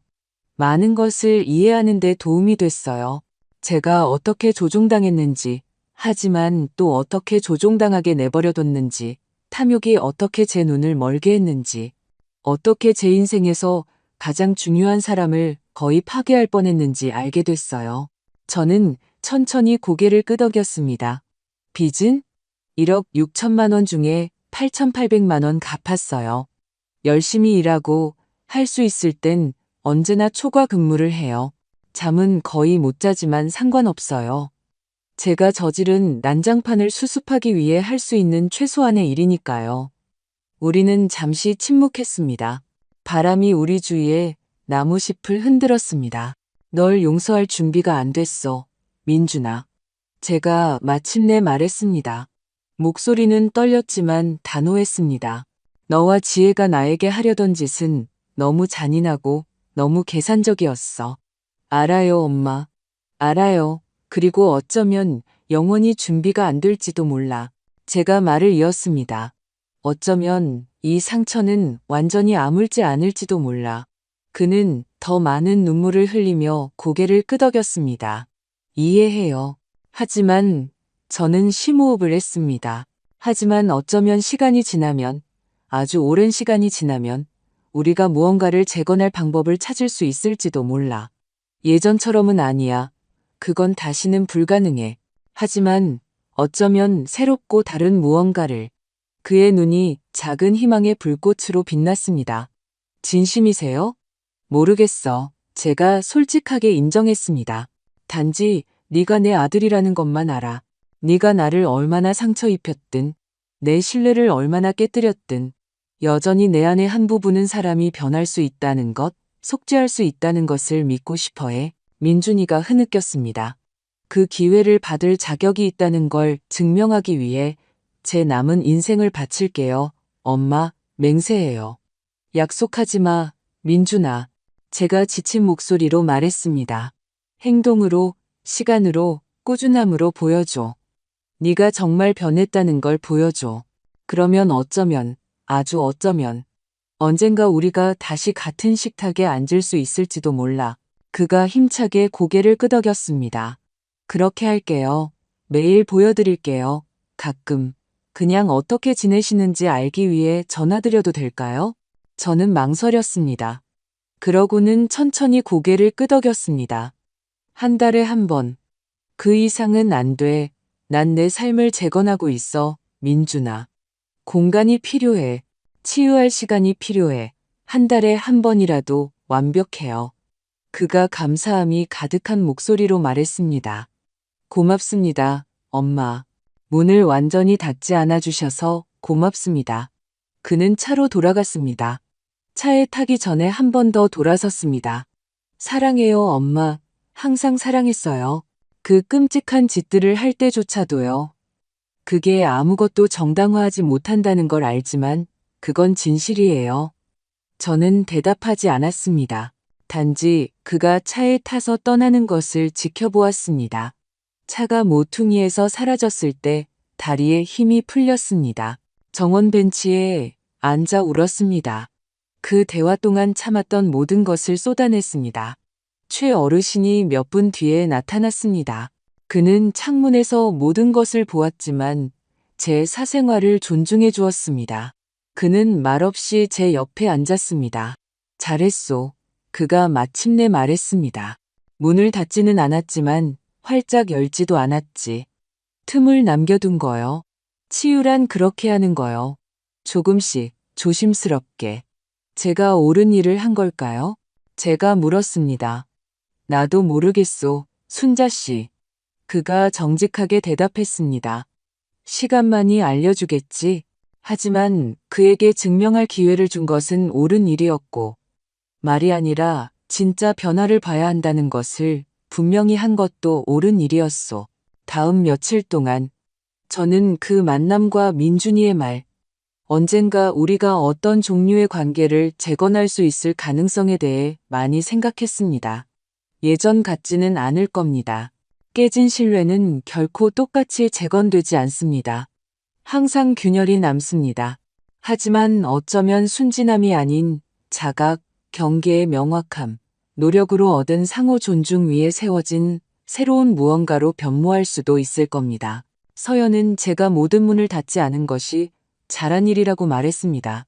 용서는 사건이 아니라 과정이며 몇 년이 걸릴 수도 있고 완전히 이루어지지 않을 수도 있으며 그것도 괜찮다고 저는 제 속도에 맞춰 치유할 권리가 있다고 말했습니다. 오늘 색색의 천과 실에 둘러싸인 제 재봉틀 작업실에 앉아 이 이야기를 쓰면서 창밖으로 제 정원을 내다봅니다. 그 토요일에 가지치기 했던 장미들이 아름답게 피어나고 있습니다. 빨갛고 노랗고 분홍색으로 죽은 것처럼 보였지만 보살핌과 시간으로 다시 살아나는 것들의 상징입니다. 저는 지난 몇 달 동안 너무나 많은 교훈을 얻었습니다. 신뢰는 연약하고 소중하며 특히 가장 가까운 사람들로부터 그것을 보호해야 한다는 것을 배웠습니다. 그들이 가장 심한 상처를 줄 수 있기 때문입니다. 직감은 거짓말하지 않으며 무언가 잘못되었다고 느껴지면 아마도 잘못된 것이라는 것, 모두가 우리가 과장한다고 말할 때조차도 우리의 본능을 믿어야 한다는 것을 배웠습니다. 법적 서류는 중요하며 위임장과 유언장은 소중히 보관해야 하고 우리의 재산과 자율성을 보호하는데 너무 이른 때란 없다는 것을 배웠습니다. 외로움이 최악의 운명은 아니며 때로는 우리를 배신하는 사람들에게 둘러싸여 있는 것보다 혼자인 것이 낫다는 것을 배웠습니다. 최 어르신이나 서영 같은 진정한 친구들은 혈연보다 더 가치가 있습니다. 용서는 용서받는 사람을 위한 것이 아니라 용서하는 사람을 위한 것이라는 것을 배웠습니다. 증오에서 벗어나기 위해 용서하기를 선택할 수도 있고 용서하지 않기를 선택할 수도 있으며 그것도 괜찮다는 것. 치유에는 설명서가 없다는 것을 배웠습니다. 그리고 최악의 폭풍 후와 가장 큰 배신 후에도 삶은 계속된다는 것을 배웠습니다. 우리는 상상하는 것보다 강하고 재건할 수 있으며 다른 방식으로 어쩌면 더 조심스럽고 더 의식적으로 하지만 진짜로 진실되게 다시 행복해질 수 있다는 것을 배웠습니다. 제가 변한 제 모습을 봅니다. 더 이상 가족은 어떤 일이 있어도 신성하다고 믿었던 순진한 김순자가 아닙니다. 이제 저는 가족은 혈연뿐만 아니라 존중과 정직, 진정한 사랑으로 만들어진다는 것을 압니다. 저에게는 흉터가 있습니다. 보이는 것도 있고 보이지 않는 것도 많습니다. 하지만 저에게는 또한 힘과 지혜, 자율성, 그리고 제 존엄성을 지켰다는, 파괴되지 않았다는, 싸워서 이겼다는 알면서 오는 평화가 있습니다. 때때로 밤에 잠들기 전에 여전히 일어났던 모든 일을 생각합니다. 가짜 여행, 창문 너머로 엿보던 밤들, 창고의 상자, 저에 대한 완전한 음모를 증명하는 서류들, 그리고 자문합니다. 만약 내가 직감을 믿지 않았더라면, 신호들을 무시했더라면, 그 여행을 꾸며내지 않았더라면 어떻게 되었을까? 아마도 지금쯤 저는 요양원에서 약에 취해 혼란스러운 상태로 제 아들과 며느리가 제 집을 즐기고 제 재산으로 살아가며 겉모습을 유지하기 위해 한 달에 한 번씩 저를 찾아오는 것을 지켜보고 있었을 겁니다. 그 생각만으로도 소름이 끼치지만 그런 일은 일어나지 않았습니다. 제가 영리했고 용기가 있었고 올바른 사람들의 도움을 받았고 제 자신을 결코 포기하지 않았기 때문입니다. 민준이는 우리가 약속한 대로 한 달에 한 번 전화합니다. 대화는 짧습니다. 그는 일과 상담, 갚아나가는 빚에 대해 이야기합니다. 저는 듣고 가끔 무언가 말하기도 하고 가끔은 그냥 듣기만 합니다. 아직 그 이상을 할 준비가 되지 않았습니다. 어쩌면 영원히 그럴지도 모릅니다. 아니면 몇 년 안에 우리가 함께 커피를 마시며 진짜 대화를 나누고 작지만 진짜인 무언가를 재건할 수 있을지도 모릅니다. 모르겠습니다. 미래가 알려주겠죠. 지금은 하루하루를 삽니다. 바느질을 하고 정원을 가꾸고 최 어르신과 커피를 마시고 자수 모임에 가고 제 집을 돌보고 이 장소의 모든 센티미터가 제 것이라는, 아무도 저를 여기서 쫓아낼 수 없다는, 저를 보호할 만큼 충분히 강한 법적 벽을 쌓았다는 것을 알며 평화롭게 잠듭니다. 그리고 이따금 정원의 장미들을 보며 제가 그들과 같다고 생각합니다. 저는 배신에 의해 잔인하게 가지치기 당했습니다. 피를 흘렸고 거의 죽을 뻔했지만 시간과 보살핌, 그리고 많은 자기애로 저는 다시 피어나고 있습니다. 다르게, 어쩌면 더 조심스럽게, 확실히, 하지만 살아있고 강하고 그리고 온전히 제 것입니다.